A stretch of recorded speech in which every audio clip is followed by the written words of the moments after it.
왜냐하면 부당해고를 당했다고 이렇게 상담 전화가 오는 사람들 중에 한 80%는 부당해고를 당하지 않았어요. 부당하게 퇴사 압박을 받고 있는 상황은 맞지만 아직 해고가 이루어지지 않았던 거예요. 그냥 단순히 좀 나가줬으면 좋겠는데 다른 일을 좀 알아보세요 라고 하는 거는 아직 해고 당한 게 아니에요.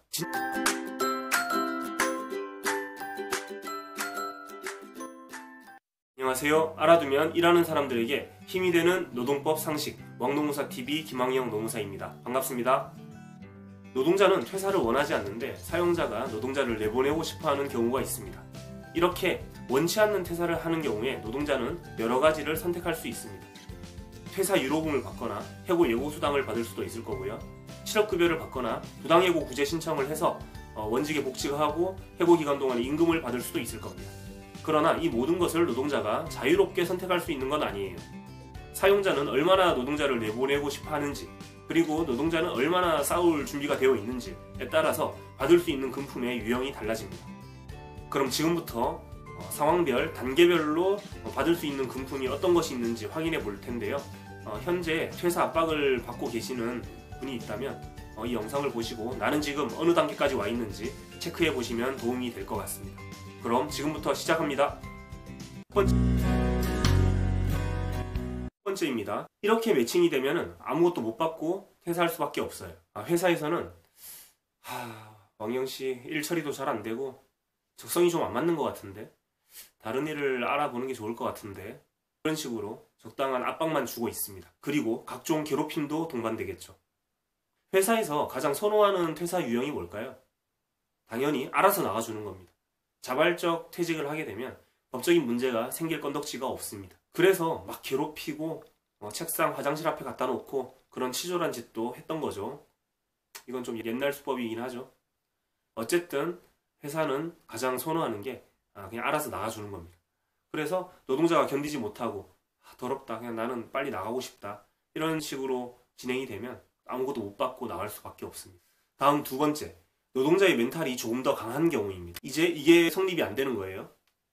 노동자의 마인드가 이렇게 바뀌면 상황이 달라집니다. 회사에서는 지속적으로 퇴사 압박을 넣지만 통하지가 않는 거죠. 그럼에도 불구하고 이 사람을 꼭 내보내야 하는 상황이면 회사는 제한을 할 겁니다. 위로금이나 실업급여 같은 걸로 유혹을 할 거예요. 상황이 이렇게 되고 노동자도 위로금 액수나 실업급여 받는 조건이 마음에 들면은 적당히 그걸 받고 퇴사하게 될 겁니다. 이때 실업급여는 말로만 약속받으면 위험합니다. 사직서를 잘 쓰고 사진도 찍어둬야 됩니다.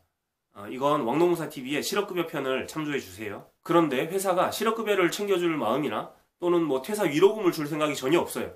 그냥 나가줬으면 하는데 나는 그냥 못 나간다, 뭐라도 받고 나가겠다, 이렇게 대치 상황이 이어지는 거예요. 그러다가 노동자가 먼저 포기하면은 이렇게 되는 거고요. 더러워서 그냥 내가 나간다. 회사가 포기하게 되면 이렇게 되는 거겠죠. 이거라도 줄 테니 그냥 좀 나가라. 다음은 해고로 이어지는 경우입니다. 회사에서는 이 사람을 꼭 내보내야겠다 해서 위로금을 주겠다 이렇게 꼬시기도 하는데, 그래도 노동자는 끝까지 나는 여기서 일해야겠다 라는 상황이에요. 나한테는 해고 사유가 없어, 내가 왜 나가, 그냥 끝까지 가보자 라는 상황입니다. 이렇게 되면 회사는 해고를 할 수밖에 없겠죠. 자, 이때 노동자들이 쉽게 하는 오해 하나 체크하고 가겠습니다. 노동자들이 쉽게 하는 오해, 나 해고당했어. 상담 전화를 많이 받는데요. 이렇게 전화가 옵니다. 저 부당해고를 당했는데요. 해고 예고수당 받을 수 있나요? 부당해고를 당했는데요. 실업급여 받을 수 있나요? 이런 식으로 물어봅니다. 그러면은 저는 다시 되물어봐요. 부당해고를 어떻게 당하셨어요? 노무사 입장에서는 물어볼 수밖에 없습니다. 왜냐하면 부당해고를 당했다고 이렇게 상담 전화가 오는 사람들 중에 한 80%는 부당해고를 당하지 않았어요. 부당하게 퇴사 압박을 받고 있는 상황은 맞지만 아직 해고가 이루어지지 않았던 거예요. 해고 통지서를 받았으면 가장 확실합니다. 그러면 해고를 당한 거죠. 사용자가 해고 통지서를 주지 않으면서 구두로만 해고를 하는 경우에는 끝까지 일할 의사를 밝히는 것이 좋습니다. 이런 밀당을 계속 하다 보면은 사용자가 단정적인 표현을 할 거예요. 내일부터 나오지 마세요, 이런 표현을 할 건데, 녹음을 해놓으면 나중에 분쟁이 있을 때 도움이 됩니다. 5인 이상 사업장에서는 구두로 한 해고는 무조건 부당해고에 해당합니다. 그래도 사용자들은 빠져나가는 방법이 있어요. 해고 자체를 안 했다, 나는 그냥 좀 나가줬으면 좋겠다 라고 했는데 알겠다 하고 나갔다, 나는 단정적으로 해고를 한 적이 없다, 이런 식으로 하기 때문에 그 단정적으로 해고를 표현하는 그 의사표시를 녹음을 하는 편이 좋습니다. 자, 어떤 경우에 해고를 당한 건지 이제 아시겠죠?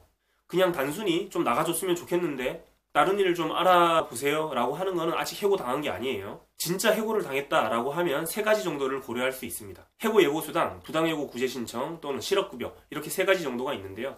해고를 하기 30일 전에 해고 예고를 해야 됩니다. 이 해고 예고가 없었거나 30일에서 하루라도 모자라면 30일분의 임금을 받을 수 있습니다. 그리고 노동위원회에 부당해고 구제 신청을 해서 결국 이기게 되면 해고 기간 동안에 임금을 다 받고 원직 복직할 수 있습니다.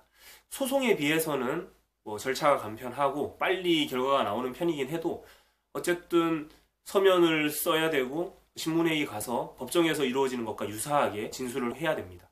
그래서 약간 부담스러울 수는 있어요.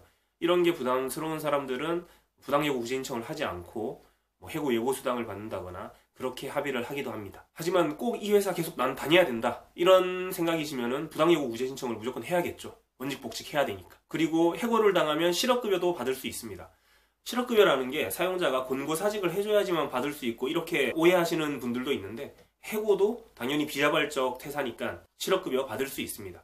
다만 사용자가 이직 신고를 할 때 근로자 기책 사유로 신고를 하면은 실업급여 받기가 어려워요. 그럴 때는 고용보험, 피보험 자격 확인 청구를 해서 이직 사유를 정정을 해야 됩니다. 실업급여를 받고 부당해고 구제 신청도 같이 병행하는 경우에는 조금 조심을 해야 돼요. 실업급여 받았던 거를 반환하지 않으려면 부당해고 구제 신청에서 이겼을 때 복직을 하지 않아야 됩니다. 부당해고 판정을 받더라도 당초 퇴사일을 그대로 유지하고 합의금 또는 위로금 성격으로 금품을 받아야 돼요.